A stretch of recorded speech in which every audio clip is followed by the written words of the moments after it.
Merhaba arkadaşlar, Tarkan Özvardar ben. Bugün YouTube kanalımızda soğuk kış aylarında köpeklerimizin konforunu arttırabilmek için neler yapabileceğimiz ve kış aylarıyla mücadele etmelerini, soğuk havayla mücadele etmelerini kolaylaştırmak hedefli olarak neler yapmamız gerekli olduğu konularından bahsedeceğim size. Öncelikle şöyle düşünmek gerekiyor. Biz insan olarak nasıl kışa bir hazırlık yapıyorsak ne yapıyoruz? Yazlıklarımızı kaldırıyoruz. Kışlık kıyafetlerimizi çıkartıyoruz. Artık gece ve gündüzün süreleri değişiyor. Buna bağlı olarak çalışma ritimlerimizi değiştiriyoruz. Kıyafetlerimizi değiştiriyoruz. Daha kalın kıyafetler giyiyoruz. Soğukla mücadele hedefli olarak ve normalde olması gereken beslenme modellerimizi de değiştiriyoruz. Tıpkı bizler gibi köpeklerin de metabolizmaları kışa bir hazırlık yapıyor.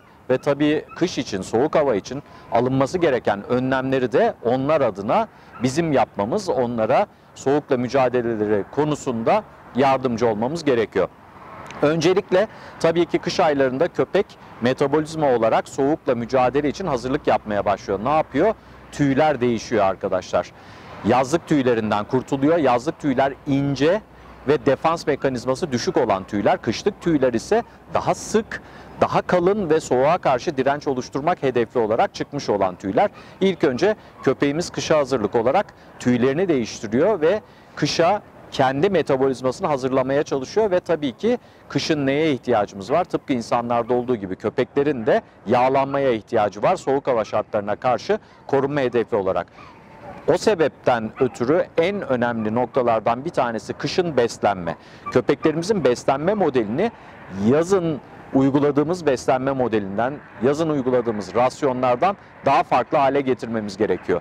Birincisi, özellikle köpek bahçede yaşayan bir köpekse ya da evde yaşıyorsa bile sık egzersizlerine, yoğun egzersizlerine dikkat edilen bir köpekse daha kalorisi yüksek mamalar ya da takviye edilmiş gıdalarla beslemekte fayda var soğuk havalarla mücadele edebilmesi adına. Özellikle bahçede yaşayan köpeklerin biraz daha balık ağırlıklı mamalarla miktarını arttırarak zaman zaman da vitamin ve minerallerle takviye ederek soğuk hava ve kışa karşı hazırlanmasını, metabolizmasının birazcık yağlanması ve soğuğa karşı korunmasını sağlamak mümkün. Tabii rasyonlarını hazırlarken eğer kuru mamalarla besleniyorsa formülasyonlarını değiştirmek gerekebilir. Örneğin kış aylarında bahçede yaşayan bir köpekse ya da kış aylarında ağır egzersiz yaptırılan bir köpekse köpeğimiz yağ ve protein miktarı yüksek olan mamaları tercih etmek gerekiyor. Her mama formülasyonunun, mama markasının bu tip formülasyonları var.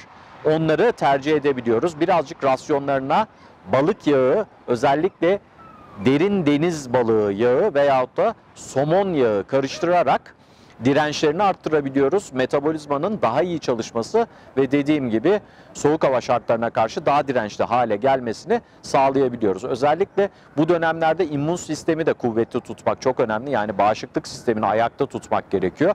Bunun için de beslenme çok önemli ve yine önemli noktalardan bir tanesi, eğer rasyonu kendiniz hazırlıyorsanız evde mümkün olduğunca yemeklerini ılık şekilde verip hayvanın biraz daha yemek yerken ısınmasını sağlamak söz konusu olabilir. Özellikle yemeği evde hazırlıyorsanız, kuru mamalardan bahsetmiyorum. Bu şekilde bir takviye oluşturabilirsiniz ve çok önemli olan nokta, bunu üstüne basarak hep söylüyorum. Köpeklerin her zaman günde en az 2 defa beslenmesi gerekiyor. Özellikle kış aylarında buna çok dikkat etmek gerekiyor ve özellikle de bahçede yaşayan köpekler için. Çünkü soğuk hava özellikle gece daha vurucu oluyor köpekler için ve gece olan rasyonunu, yani bir sabah vermek ve bir akşam yemek uygulaması yaparak, besleme uygulaması yaparak hayvanın özellikle gece olan soğuğa karşı direncini yükseltmekte fayda var. Mutlaka 2 öğün verilmesini öneriyorum. Aynı zamanda kış aylarında bir takım supplementlerle desteklemek, immün sistemi, bağışıklık sistemi güçlü tutan ve tetikleyici katkıları kullanmak her zaman için önerilerim arasında olur kış aylarında köpekler için. Bunun haricinde yine önemli olan noktalardan bir tanesi, bazı ırklar veyahut da bazı köpekler, şimdi bahsedeceğim, soğuğa karşı biraz daha dirençsiz. Ne gibi? Kısa tüylü ırklar, örneğin Jack Russell'lar, Örneğin Dobermanlar, örneğin Chihuahualar, bu ırklar alt tüy yapısı kuvvetli olmayan köpekler. Bir Saint Bernard'ın soğuğa karşı olan direnci veyahut da bir Alman çoban köpeğinin soğuğa karşı olan direnciyle bir Doberman'ın, bir Dogo Argentino'nun, bir Pitbull'un soğuğa karşı olan direnci aynı değil veyahut da Jack Russell ve Chihuahua'nın. Dolayısıyla bu hayvanların beslenmelerine özellikle dikkat etmek diğerlerine nazaran, gerekirse de üstlerine bir kıyafet giydirerek soğuğa karşı dirençlerini arttırmak gerekiyor. Yanı sıra tabii ki çok önemli olan noktalardan bir tanesi barınma koşulları. Bahçede yaşayan köpekler için iyi bir kulübe, mümkün olduğunca köpeğin ölçülerine uygun. Sakın şöyle bir algı yanılsaması olmasın. Kulübe ne kadar büyük olursa hayvan o kadar konforlu hissedecek. Bir kere kulübe büyük olursa köpek kendini ısıtamaz kulübesinde. O yüzden kulübenin köpeğin ölçülerine uygun şekilde olması, mutlaka kulübenin kapısının bir tarafa doğru olması ki köpek girip içeri kısma yatıp rüzgar veyahut da buna bağlı etkilerden ya da yağmur, kar girişi gibi etkilerden etkilenmemesi ve benim tavsiyem en doğalı olması açısından köpeklerin yattıkları yerin kuru samandan oluşturulan yataklarla muhafaza edilmesi. Çünkü kuru saman hem ıslak kalmayacaktır ıslak ayağıyla içeriye giren köpekte, ki pamuklu materyaller kullanıldığı zaman ıslak ayakla köpek içeriye girdiğinde materyal ıslanıyor, köpek de üstüne yatıyor. Kaş yaparken göz çıkartıyoruz. Hayvanın daha çabuk hasta olmasına sebebiyet verebilirsiniz. Ama saman aynı mantıkta değil. Kuru saman yayarak kalınca köpeğin kendini çok daha konforlu hissetmesi, çok daha kolay ısınması ve aynı zamanda doğal bir ürün olması ve suyu altına geçirerek, emerek üst tarafının kuru kalması açısından en doğru uygulamalardan bir tanesi kuru samandan yatak uygulamaları. Ayrıca kulübelerin kapısına PVC parçalarla flip flop şekline getirilebilir. Köpek ittirip girip girdikten sonra kapanacak şekilde, böylece rüzgarın etkileri veyahut da yağışın etkilerinden de köpek korunmuş olacaktır. Özellikle bahçe köpeklerinde buna dikkat etmek gerekiyor. Kısa tüylü köpeklerde kıyafetle desteklemek her zaman önerdiğimiz şeylerden biri. Soğuk hava şartlarında ev köpeği bile olsa dışarıya egzersize çıktığı zaman, evden, sıcak ortamdan dışarıya çıktığı için ani soğuk havanın etkilerinden etkilenmemesi için bir kıyafetle organizma desteklenebilir. Bunun yanı sıra yavru köpekler ve yaşlı köpekler genç ve aktif köpeklere karşı, soğuğa karşı daha az direnci olan köpeklerdir. O yüzden yaşlı köpeklerin soğuğa karşı korunmasına daha fazla önem göstermek ve yavru köpeklerin soğuğa karşı dirençlerini oluştururken daha dikkatli olmakta mutlaka fayda görüyorum. Bunun haricinde yine kış aylarında alınması gereken önlemlerden bir tanesi, üstüne basarak söylüyorum, evde beslenen köpekler için de, bahçede beslenen köpekler için de asla makine tıraşı yapılmaması. Bununla ilgili bir videomuz daha var. Köpeklerde tıraş etmek doğru mudur diye. Makine tıraşı, biliyorsunuz, makine deriye girdiği zaman tüylere alt tüy yapısını bozarak, kırparak ve bozarak, deri bütünlüğünde bozarak tıraş ediyor köpeği. Buna bağlı olarak da köpeğin bütün defans sistemi ortadan kalkıyor. Soğuğa karşı olan defans sistemi ortadan kalkıyor. Tabii aslında yazın da makinayla tıraş etmek doğru değil. Bu sefer de ultraviyolenin sıcak etkilerinden korunmasını engellemiş oluyoruz alt tüy yapısını bozarak. O yüzden kışın veyahut da kışa girişte asla ev köpeği olsun, bahçe köpeği olsun kesinlikle makine tıraşı köpeğimize yaptırtmıyoruz. Gerekirse makasla trim yaparak kısaltmak gerekiyor. Yine önemli noktalardan bir tanesi, köpeğin kürkü en önemli izolasyon malzemesi. O yüzden kürkünün iyi bir bakımı olması gerekiyor.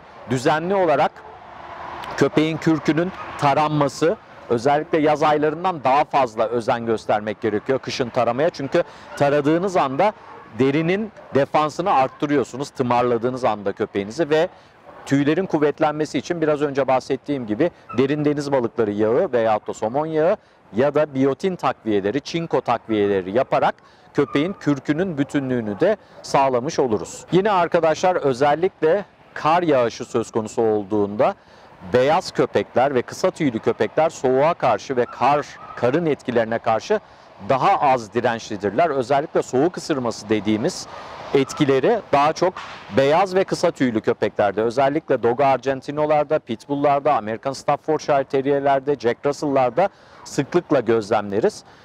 Ve Dobermanlar için de aynı şey geçerli. Erkek köpeklerde testis bölgelerinde, bacaklarda, kulak uçlarında soğuk ısırmasına bağlı olarak köpeklerde yaraların açılması, deri bütünlüğünün bozulması, hatta ilerleyen dönemlerde nekroza kadar gidecek. Yani köpeğin organının bütününü veyahut da bir parçasını kaybetmesine sebebiyet verecek şekilde defekleri söz konusu olabiliyor soğuk havanın, soğuk ısırmasının.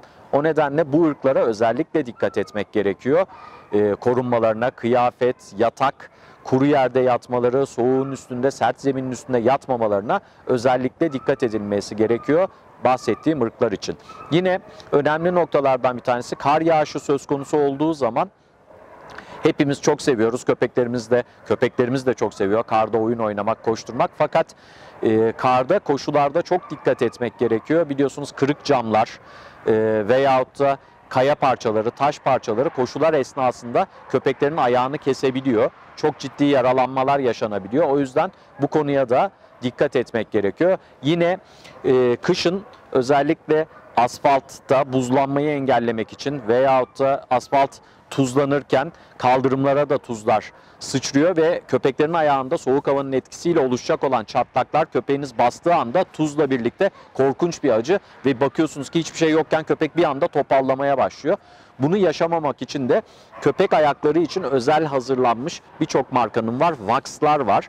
Lanolin ve keratin içeren bu vakslar. Bu vakslardan, kremlerden sürerek kış aylarında çatlamaları engellemiş oluruz. Ve çatlamaları engellediğimiz zaman da bu tuzdan dolayı yanma, topallama gibi etkilerden de köpeğimizi korumuş oluruz. Evde yaşayan köpekler bir anda soğuk havaya çıktığında bu çatlamalar en çok onlarda görülür. Bahçe köpekleri daha dirençlidir, dışarıda yaşayan köpekler, ama ev köpeklerinde özellikle buna dikkat etmek gerekiyor. Yine çok önemli olan noktalardan bir tanesi bahçede yaşayan köpeklerin su ihtiyacı. Biliyorsunuz soğuk havada hava genellikle eksiye düşüyor soğuk yerlerde ve köpek su ihtiyacını donmuş suda karşılayamıyor. O yüzden suların sürekli tazelenmesi, gün içerisinde 3-4 defa köpeğin suyunu tazeleyerek suya çok yüksek ihtiyacı var. Kışında sadece yazın su ihtiyacı yok köpeğin. O yüzden mutlaka suyunu düzenli olarak tazelemek ve donmuş sudan yoksun kalmasını engellemek gerekiyor köpeğin. Bu da oldukça önemli noktalardan bir tanesi. Diğer önemli noktalardan bir tanesi de egzersiz. Genellikle kış aylarında insanlar, yani hayvan sahipleri, köpek sahipleri biraz daha tembelleşiyor. Soğuk havadan dolayı dışarıya çıkmak istemiyor ya da köpeklerinin gezinti egzersiz programlarını kısaltıyor. Bu hiç doğru bir şey değil.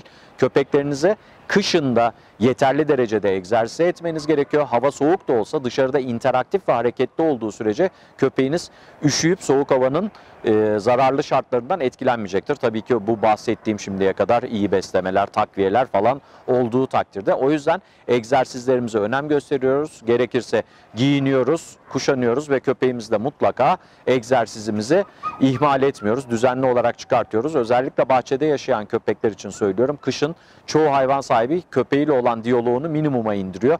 Bu köpeklerde ciddi depresyonlara ve mutsuzluklara sebebiyet verebiliyor.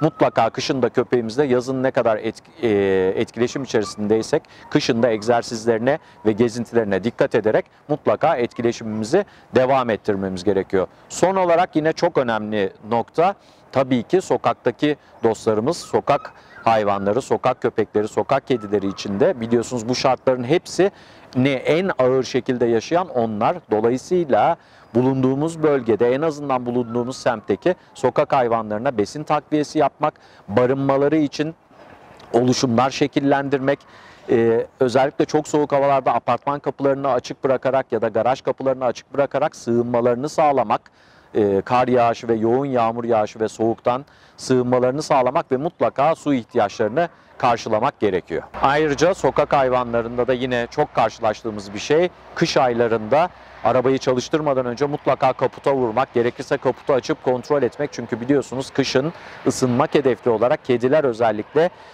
kaputun içerisine, motora yakın noktalara çıkıp ısınmaya çalışıyorlar. Arabamızı çalıştırmadan önce kontrol etmeliyiz, yoksa pervaneye kapılan kedi vakaları en çok kışın gözlemlediğimiz şeyler ya da trafik esnasında motordan düşüp kedinin kaza geçirmesi, bir arabanın altında kalması. O yüzden bu konularda da duyarlı olursak çok çok iyi olacak.